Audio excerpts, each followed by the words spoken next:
Well, good morning, ladies and gentlemen. My name is Midshipman Bradbury, 3rd class. Midshipman Morrison, 3rd class. It was Midshipman Rohr, 4th class. And my name is Midshipman Ham, 4th class, and we are representing the United States Merchant Marine Academy. We appreciate all of your time, and obviously our objective is that by the end of this presentation you will be convinced of our case. At the very least, we hope that you enjoy the presentation. So the case asked us to take a stance, to introduce a policy recommendations to the commander. So we decided to break this up from a strategic and operational and tactical level. So strategically, bullet point 1, that is our policy. Zero tolerance of Bacha Bazi in accordance with Afghan law. With that in mind, from the operational level, how this plays out is that we consider Bacha Bazi a priority issue. So it is very important that subordinate commanders consider that as well, and the commander needs to make that clear to his subordinate commanders that they need to be notified of each and every incident in their respective area of operations, or area of responsibility, as it was. And at the tactical level, at every level of command, all military personnel have an obligation to act. You could say this is Sexual Assault Awareness Month, so it's rather convenient that you could say that it's on us. They have an obligation to act, to do something, and we will go in and elaborate on what that really means later on in the presentation. But that's our emphasis. Zero tolerance of Bacha Bazi. Because of that, this is a priority issue for all subordinate commanders, and all military personnel need to understand that they have an obligation to act. Alright, so our moral justification. Bacha Bazi is the sexual exploitation and abuse of children in Afghanistan by these perpetrators, these warlords. They were higher-ups in Afghanistan. This issue is first and foremost a moral issue. It's first and foremost a moral issue. The sexual exploitation of children certainly never in the past several centuries has never been a morally justifiable action. Children, the unique thing about this particular scenario is that children, they haven't yet reached the age of reason, which brings a whole new aspect to this issue. They haven't reached the age of reason, and they haven't yet reached an age where decision making was, where they can consciously make decisions for themselves. Consequently, we as a first world country, which as a first world country that is frankly much more developed than Afghanistan, have an ethical obligation to make this a decision on behalf of the children and for the children, to bring an end to this practice as soon as possible. Morally, Bacha Bazi has no place in Afghanistan society. Legally, we can say the same. To start with this, under Afghan law, there is no place for Bacha Bazi. It is illegal. However, that is not always enforced, which is a problem we will address later. So not only in the eyes of the Afghanistan government is this illegal, but in the eyes of the world as well. For example, the Geneva Conventions of 1949 outline 6 grave violations during times of war. One of those being the sexual exploitation and abuse of children during wartime. This is a grave offense and can be considered a war crime under the International Criminal Court. The jurisdiction of the court falls under the Rome Statute, which Afghanistan does fall under. The United States has a presence in Afghanistan. They are under our watch currently. Morally, we cannot allow this to happen under our watch. Legally, it has no place as well. We justify the zero tolerance policy strategically by understanding what our main strategic goal is in Afghanistan. Currently, our goal is to nation build, to stabilize Afghanistan, to prevent the rise of terrorist groups such as the Taliban or Al-Qaeda from taking root there and potentially threatening the United States. When we take that into consideration, we realize that the Bacha Bazi is a destabilizing issue in Afghanistan because it lowers the trust of the average citizen for the Afghan government. We know that lower level police or army commanders, I should say, partake in this practice. It lowers the trust that people have for their institutions, destabilizing the country. Additionally, on the other side, the Taliban exploit the ambiguity we used to have on this position. They say, oh look, the foreign occupiers, the ones that we've been fighting, allow this practice to continue under their own watch. They're not on your side. They're against you. Come side with us. We'll fight them off. We'll end this practice. The Taliban exploit. Moving on, we understand that there's a limited Afghan cultural support for Bacha Bazi. There are numerous grassroots movements throughout Afghanistan pushing human rights, women's rights. There's even specific grassroots organizations that are pushing against Bacha Bazi, normally by groups of second-class citizens like the Hazara. Additionally, religion is extremely important to Afghanis. 99.8% of Afghanis are Muslim, and the tenets of Islam are against Bacha Bazi. They point to it as a negative practice. There's little support in Islam for this practice. Moving on, it's important that the United States takes a firm stance the zero-tolerance policy gives us. Because, as we go back, mentioned, the Taliban exploit it. They exploit our ambiguity on the issue. When we don't take action, it's exploited by our enemies. There are examples of this, mostly the example of Lance Corporal Buckley, who was killed by a dancing boy. Because the dancing boy saw the Marines doing nothing, even though they could hear, they saw the issue, the problem he was in. They consider us guilty by the mere association that we did nothing. They consider us guilty. And finally, by taking this firm stance and ending and moving towards a zero-tolerance policy of Bacha Bazi, we set a precedent and reestablish a legacy for the United States, that we still fight for the little guy. We still fight for the rights of human beings where we go and deploy.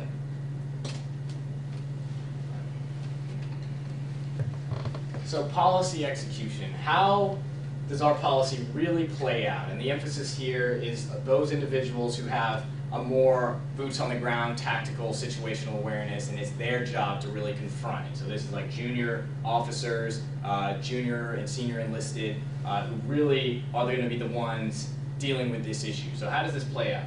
So we acknowledge that not every single case of Bacha Bazi is exactly the same. Each case will have different characteristics and different details that are specific to that particular case that makes it so that you can't always respond the same way. However, we do have some recommendations of guidelines for how the U.S. response should go down, and there's variations for how this plays out, and I'll give two examples which are sort of on the opposite ends to articulate that. So the first one is that you need to report. We've articulated this before, but it's very important that the chain of command knows what's going on, or else they don't have situational awareness, and the subordinate commanders are not in tune with what's happening in their area of operations. And in the near future, if they don't know what's going on, it's very difficult to gauge progress and gauge where the populace is, which is hard for us, especially since our objective is stability, nation building, and rapport with the people. So you must report. You have to do that. Secondly is figuring out both what you are going to do and who is going to do it. So that could involve kinetic options, but in particular, what sort of non-kinetic or kinetic options do you need to consider that are unique and specific to this particular problem? And the third guideline is the eventual execution of whatever plan you came up with. So obviously, in the end, you need to execute your plan. So the two examples I kind of brought up, and this will articulate how these sort of adapt to the different problems, is let's say you encounter Bacha Bazi either on or in very close proximity to a US base. So in that situation, any personnel that encounters it has the infrastructure support, has the resources, perhaps their chain of command is physically nearby. They might be in a situation where it is very easy for them to then just confront the issue because they have so much resources and support and forces to back them up. That is a situation where they can not only report, but they may be that response force to go in and say, you need to stop this because my friends are right there and we do not tolerate this. So this has to end. So in that situation, it would be very easy for them to confront this issue. But let's say on the other extreme, let's say you're an advisor, and because of your let's say because of your military role and your technical effectiveness, you're in a situation where maybe you're in a more isolated environment, and maybe it's you and an Afghan unit, and you're out on a patrol or engaging in the variety of operations that we engage in. In that case, you do not have the resources and infrastructure to necessarily immediately respond. And so the first thing still stands. It's very important that you report so that the chain of command knows what's happening. However, in that situation, it may be the tactical decision and wise strategic decision to wait for follow-on forces or other personnel that can better handle or are more ideally suited to address the issue. So the point is that every single situation is a little bit different, but these are kind of the general guidelines for how U.S. response and U.S. forces will take place on the ground. Part 2 of our policy execution. All right, so our goal in Afghanistan is not to go in and force their hand. It's not to go in and force them really to do anything per se. Our goal here is to work with them, by them, and through them, so that eventually Afghanistan forces can eradicate the practice of Bacha Bazi on their own. Now, the expected result of this action is twofold. One, we believe that by implementing this policy, that it will show that we are there to help them in any way that we can, and two, that in so doing, it will open them up to us, and it will help our relations with them go more smoothly, and that they will be more willing to cooperate and work with us. So, how we're going to do this? Basic infrastructure development. Our goal here in this is to help them develop roads, water quality, any way that we can help them improve their basic way of life. And the reason for this is that it will enforce in their minds that they know that we're here to help, that we're here to for their welfare in any way that we can, right? And then in turn help our relations with them as we proceed in this endeavor. Reducing corruption. It's no secret that the Afghan legal system is certainly corrupted, and that if it were not corrupted, that frankly U.S. involvement in terms of Bacha Bazi would be irrelevant. We would have no cause to be over there in the first place if they didn't have a corrupted legal system.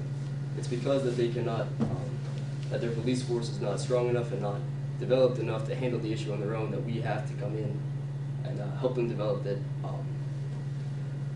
their legal system.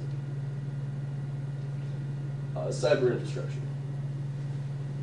Currently, Afghanistan is frankly at a loss compared to most of the rest of the world. Most of the world has access to the internet. They have access to a grand wealth of information and knowledge that Afghanistan and the Afghan people do not have access to. So if we help usher in some of this technology, hopefully it will help improve their way of life and expose them to the vast cultural diversity that is currently present in the world today. Credible and viable, their legal system. Right now, their legal system, they already hold that Bacha Bazi is wrong. Problem is that, again, they don't have the police force to support it. They don't have the cohesiveness in their government to actually go out and execute their own policy. So our goal here, our plan, is to develop their government and develop their police force so that they can again go in and execute their own policies on their own. That being said, we do have a obligation to then act ourselves if we do see it, to act as a sort of police force on our own. Does not mean that we are going to go in and seek it out in every corner of the country. Our goal here is simply that if U.S. forces come into contact with the practice, that we have to act, we have to abolish it then and there and report it to higher. Appealing to the beliefs in the Afghan society. 99% of the Afghan people are already Muslim, and the Muslim faith already holds that Bacha Bazi is wrong. So if we appeal to this aspect of their faith, and if we appeal to this aspect of their faith, they will then be more likely to cooperate and work with us in our eventual mission of abolishing Bacha Bazi in Afghanistan. Furthermore, when examining this issue, we looked at where Bacha Bazi thrives. It thrives in the underbelly of Afghanistan, where not a lot of light or law is present, where there are dark corners where people can get away with this. We must stabilize Afghanistan. By doing this, there will be no room for warlords, no room for people acting outside the law, and no room for this practice to occur. If we can stabilize Afghanistan, if we can get the ball rolling, and as an auxiliary support, help Afghanistan rebuild itself, there will be no room for Bacha Bazi, and this problem will solve itself. Right now, there are many avenues for Bacha Bazi to exist. If Afghanistan can secure itself through our help, there will be none. For these additional principles, we base them mostly on the auxiliary questions, and they just add a little bit more depth to that zero tolerance proposal. So first off, we will no longer be disciplining or punishing military personnel that report Bacha Bazi. And we're asking them to take a zero tolerance stance along with the policy, so why would we discipline or punish them for doing what we ask? So there will be no more cases of Green Berets who go stick with their morals getting kicked out of the military for taking this zero tolerance stance. Additionally, we recognize that the United States is the leader of the international forces in Afghanistan with Operation Resolute Source. Yes. And as that leader of the international forces, they will follow our lead and also implement that zero tolerance policy and assist Afghan forces. And finally, we recognize that this is a long-term problem. It will take, experts say, minimum 2 decades to fully eradicate Bacha Bazi from Afghanistan. So this policy that we're implementing now, it will solve it, while it won't solve it in the long term. What it will do is a jumping off point. We'll start the ball rolling. And hopefully by the time we leave Afghanistan, which could be in a couple of years, the ball will roll far enough that the Afghans will be able to keep it rolling and keep moving to eradicate this heinous practice from their society. And with that, we'll take any questions you have. Thank you. I have one. You mentioned the Geneva Conventions, and specifically about their countries signing up against this practice. Yes, sir. Does it say anything about prosecuting U.S. personnel who don't act to prevent it? So, the next room next door, you have we can argue you have a moral obligation. Do we have a legal obligation to do something? And if we don't, should then the United States internationally, are we perpetrators of war crimes because we don't act against it? To answer your question, sir, legally I believe we are obligated. Since we are signatory to the Geneva Convention, the President and the Senate agreed to that at the time. That is illegally binding. It is almost equivalent to the law of the land. So since Afghanistan is under our watch, if we do not act, we can be almost an accessory to these war crimes.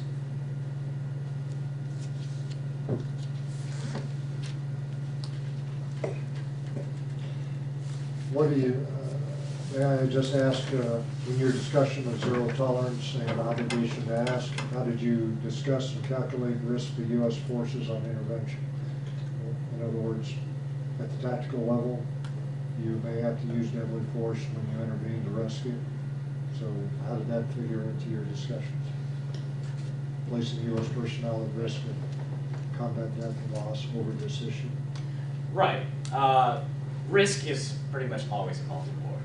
So we can't be too risk averse. And because this is an ethical and moral, well, ethical kind of embodies this, but especially this issue in particular because of the morality of it, and that's not even talking about the legal obligations we have and the strategic significance that it holds, it makes sense that, at least this is how we sort of reason, that if U.S. forces are put in harm's way because they are trying to essentially take an ethical stance in accordance with the zero tolerance policy, that sort of makes sense with what we're trying to do in general in Afghanistan. That we understand that there's risk, but there's always risk. How, in your policy execution, how do you plan to get that in place and in force within our own government and military, because it requires a change in the current rules of engagement. How would you go about the process of getting your execution program in place? So it has to be bought by the federal government. Right. And we have to get the Afghans to buy into it. And, you know, we're looked at the Afghans as invaders. We're looked at by the Afghans as people who are not, you know, people who are complaining don't see that we're helping. They're coming to us for help, but we're not resolving. So, I don't say I disagree with what you say your program execution is. The thing is, what do you have to put in place to get that moving? Right. That's pretty much the big question, and how the specific details of how it would go down. I would say the first thing, I don't know if this is exactly what you're looking for, but it's important, because you mentioned us as like invaders, this sort of perspective of American foreign policy, this reputation that we've sort of given ourselves or earned. And I think it's just really important that the U.S. commander and civilian leadership for us understand that we're not there to encroach upon Afghan culture or enforce our American values onto this vastly different culture. In fact, this issue is rather ironic because American culture and Afghan culture is so different, but we agree on this issue. That isn't to say that there isn't a problem that's happening. It's just that there's a lot of cultural support for this being a problem. And one of the key indicators that we sort of mentioned for that is that the Taliban is exploiting it. And the Taliban wouldn't be exploiting it if they weren't trying to sell it to an audience that was going to take it, to take the bait. So from a rhetoric standpoint, it's just important that we are articulating that we are not there trying to enforce ourselves upon anyone. We are trying to assist Afghanistan in enforcing its own cultural values and its own legal precedent that's already in place. So in some ways, there isn't that much of a radical shift in thinking. It's only that we find that our policy recommends that we actually come out and make a stance, that we get out of the gray is kind of what we're recommending. Because those issues, the specifics of how to fix, let's say, the corruption in the government, or how to develop the legal infrastructure, and all those issues, those are issues that we have, you know, I know that there are certainly hundreds of experts that are not midshipmen at the United States Merchant Marine Academy that have great opinions about how to go about those specifics. But the thing is, this is really about us being clear for once, us making a call and saying we will not tolerate this. And I think that our reasoning is that the Afghan people will actually appreciate that. What upsets them is their government, who presumably is supposed to be good, that the Americans back, that isn't really protecting their children. Who is it in the United States government that has to say, we will not put up with this? It's a violation of our laws, Yeah. the Geneva Convention, human rights, UN laws, your own Afghan laws, your own Quran. Who is the person in the United States that's going to stay up and say, we will not prevent this allow this to happen? Right. Certainly on our basis, and certainly as we see it in Afghanistan itself. Right. Who's going to say that? Well, sir, I'd like to point out, we already have a policy here, obviously, that any sort of practice of Bacha Bazi would clearly be illegal.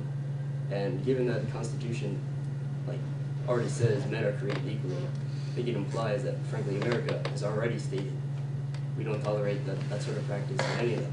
Doesn't matter where you're from or who you are. Right. And to answer your question, as a uniformed service member, I would look to my leadership. And the commander-in-chief is basically the highest level of leadership. So it is very important, obviously it's important that everyone is understanding and articulating this vision and strategy and this stance, but it is exceedingly important that the commander-in-chief comes out and says, this is our stance. Even if that means saying, we have not taken this stance in the past, but this is our decision. This is the stance we're going to make. This is a clear position. There is no ambiguity. It is very important that he, especially as the leader of the entire nation, makes that statement.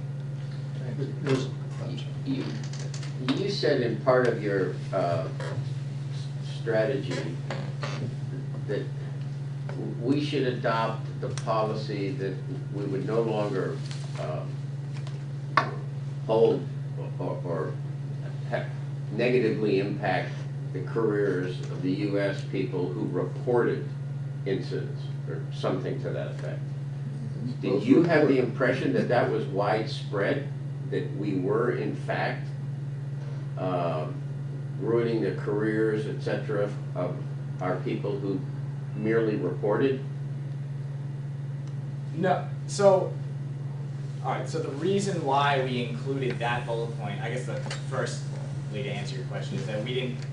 It was meant to be a rather jabbing statement, simply because we consider it horrendous that because of the ambiguity on this issue, there have been situations, which we aren't necessarily arguing are widespread, but there have been situations in which someone was punished for acting, and it negatively affect their careers, which was, I believe, presented in a case study. So we don't believe that it's widespread, but we just cannot be clearer that this ambiguity cannot be tolerated. But you just said acting. Right. I thought the slide said reporting.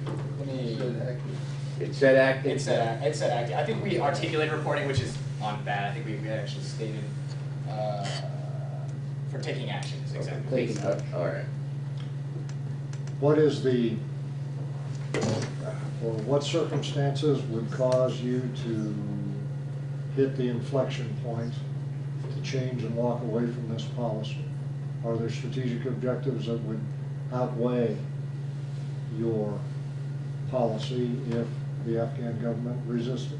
Right, so in any case of war, the outcome, the expected results of the war always has to outweigh the risks of the war.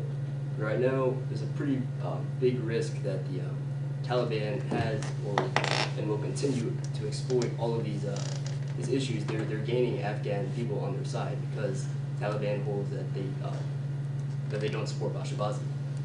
So you have some Afghans that are frankly switching over to the Taliban, which is it's very, very serious issue. So right now the risk is quite high, and if that risk were to change, if the Taliban were to pull out, perhaps that risk would change. Okay, I'm sorry, I may have not stated my question correctly. What would cause you to change this U.S. policy of zero tolerance? So, what circumstances? Okay, so let's say, now we're starting to get like hypotheticals, which is kind of strange. But let's say that it turned out that Afghan culture was not very supportive of this, of the ethical stance on Bacha Bazi. Let's say it's widespread, that they actually all love it. Culturally, it's very entrenched, and it's not, the mothers do not care, they don't mind. The boys don't care, they don't mind. Let's say that was the case. Should we still have a zero tolerance policy? Because to do that would then it would put us at odds with certain other strategic objectives, as opposed to in this case where we're articulating that they are in concert with each other. I would say no. It's an ethical stance. It's just because culturally if they were to culturally be on the other end of this from an ethical standpoint than us, then I think, which slide was it? It's the precedent and legacy of the United States. That is huge. And even just beyond just Afghanistan, that will follow us through time. That will follow us in the history books. That will continue to follow us forever. So if we were to just change our ethical stance because it went at odds against the strategic importance of Afghanistan, I think that we would be compromising ourselves as Americans. Something to add on to that as well. This is a strategic issue, but more importantly, this is a moral issue. And so frankly, I would say it's rather irrelevant the number of people that are involved in this issue. So even if the entire world were to engage in this practice, morality, what is morally right is not determined by a majority vote. Okay, so let me follow that and give you your response to this. So you would see defeat before you change this stand? Let's just say that you would accept defeat before you change this policy or standard of behavior? Let's just say in that hypothetical case, our enemies would be different in many ways. So if we are supporting, it would be kind of both unethical and in some ways, that's why it's hard to put the strategic justifications against us, because in many ways it would be difficult to say that this ally that we're creating has such, that the stance that they're making, that we're okay with that, I guess to put it. It would almost be strategic suicide, you could say. Because, and it's not just because of this one issue, it's just because that one cultural issue is sort of an indication of the state, of the like if their entire Afghan government was completely okay with it and we were fine with that and going along in concert, strategically it would probably not behoove us, which is why it's hard in my mind to like, I know what you're getting at, but I don't see that situation playing out in this case. But to answer your question, yes, I would accept a fee before we changed our ethical stance on it. You're out of time now. That was a great. Sorry. Thank you for your presentation. Thank you. Good job.